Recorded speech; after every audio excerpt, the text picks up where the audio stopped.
Let's go ahead and talk about send outs, okay? I'm gonna start off with the royal blues, you guys. There are 2 royal blues.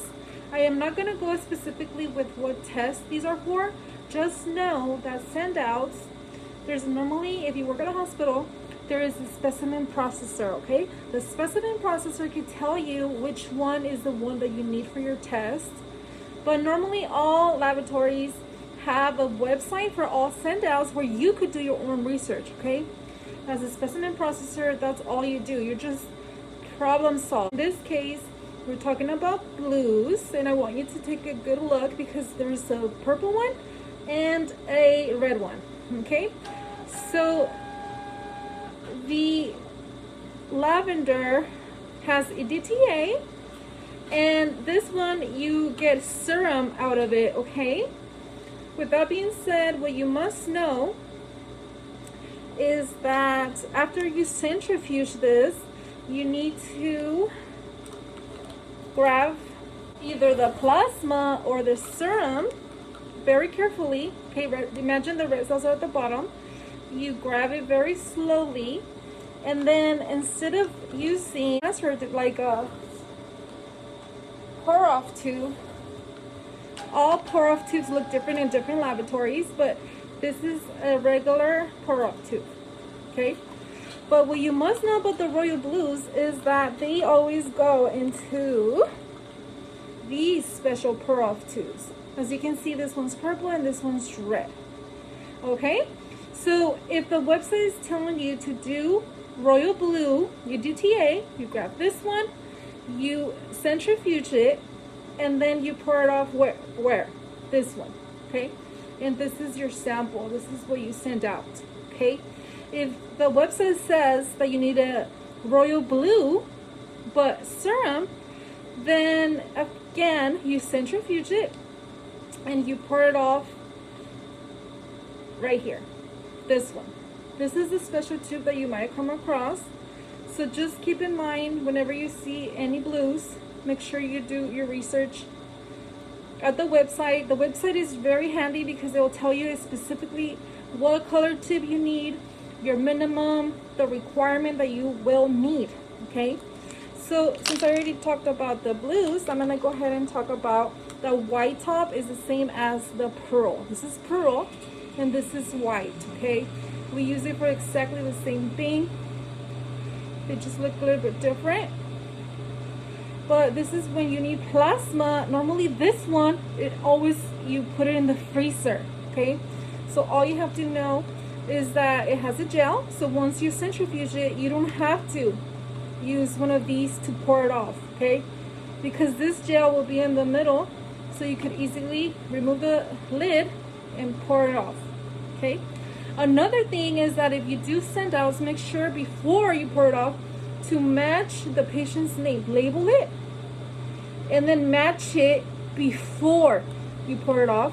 Then you pour it off, and as I have it, once I already put the lid on, I check it one more time. I check the name because you will forget if you do it later and you're not gonna know. So I always check it before, pour it off, and then after to prevent any mistakes. So once you check that you have the right patient on the tubes, make sure that you write on the label plasma, okay?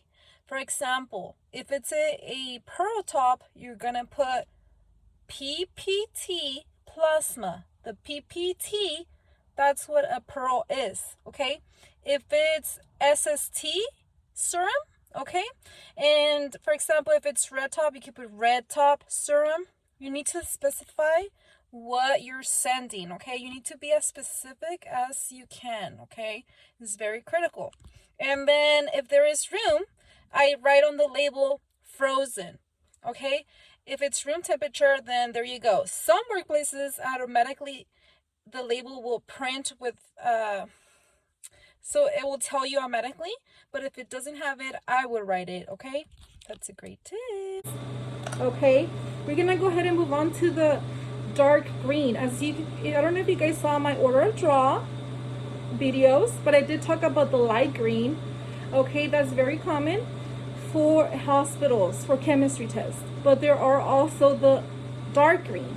And normally the dark greens are for send outs, okay? The big one, it depends where you work at, but the big one is normally for your quantiferin, okay? Your TB, okay? So for this one, what you must know is that you need to get a full sample and you have to invert it 10 times. That's what you do need to know. Invert it 10 times. This is the one that does matter to invert it, okay?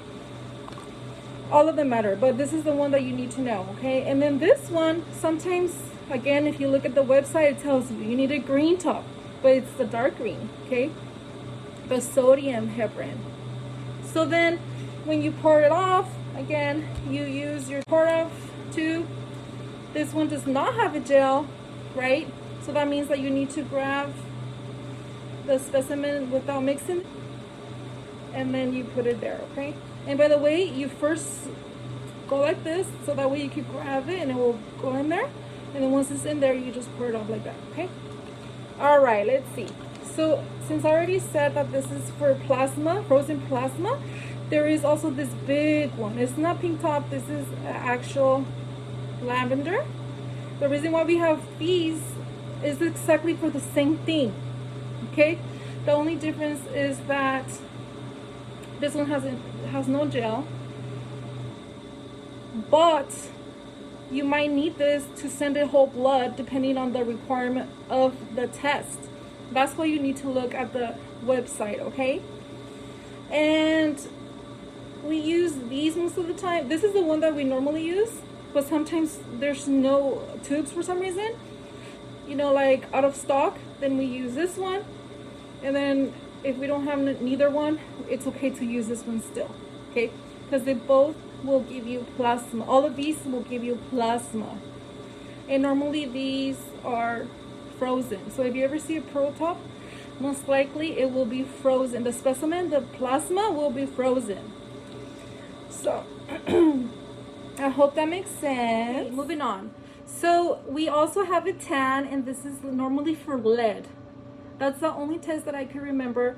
But just know that if you have a kid, you could also use a small lavender. This one, okay? For babies, you could do a finger stick, and you could use this one for lead, okay? But some laboratories prefer this one, and you do have to do a puncture for the tube, right? But just know that if it's a baby, a kid, you could always do the small one. Just find out in your facility, because all workplaces is different, okay? So the reason why you could do the lavender is because, as you may remember, this one has EDTA, okay? And let me show you, this one has EDTA, okay? And what you need to know about the lead is that it's whole blood. That means that you don't have to centrifuge it. You just have to invert it and you're good to go, okay? You send it as is. Okay, so I just want to talk about this tube right here. Not all hospitals have it, but some people do. Some workplace do. I love this one because it has no additive in it. You see how it says no additive? So let's pretend that you're using like a butterfly. Okay, so this is your butterfly, right? And then you're gonna poke the patient, and as you remember, the order of draw, this is first. Okay, this is first. And if you haven't seen my blue top videos, I encourage you to do so, because this is the only tube that you need to fill it out up to the line right here. You cannot see it, but it's there, okay? It will get rejected if it's just below of it. It has to be exactly up to the line, okay? With that being said, if you poke the patient, there is air. If you put the blue top first, guess what? Your sample is gonna be short and it will be rejected, okay? But in this case, this one comes in very handy, because let's pretend you already poked the patient. Okay, all of that air, you put it here. So now all of this is gonna be red. That means that now you can put this one in and it will not be short sample. That's very good for you to know. So since we're talking about send outs, most send outs is always a red top or a gold, okay? I don't want you guys to stress about this, because these are the ones that are more common. Serum, okay? But some do require serum, which this is serum, but if you look at the website, it specifies no gel. We need serum, but no gel. So which one will you use? the red top. Okay, and sometimes it tells you that you need the SST. So just keep that in mind. Just know that your website that you have at your workplace is your best friend. If there's a specimen processor at the hospital, they are your best friend too, because they can tell you. But eventually they will be busy too, because they multitask a lot. Okay, they're very busy people. But eventually, if you have access to the website, I encourage you to just look up the requirements yourself. That way you don't have to bother anyone, okay? You still need to learn this though. So good luck.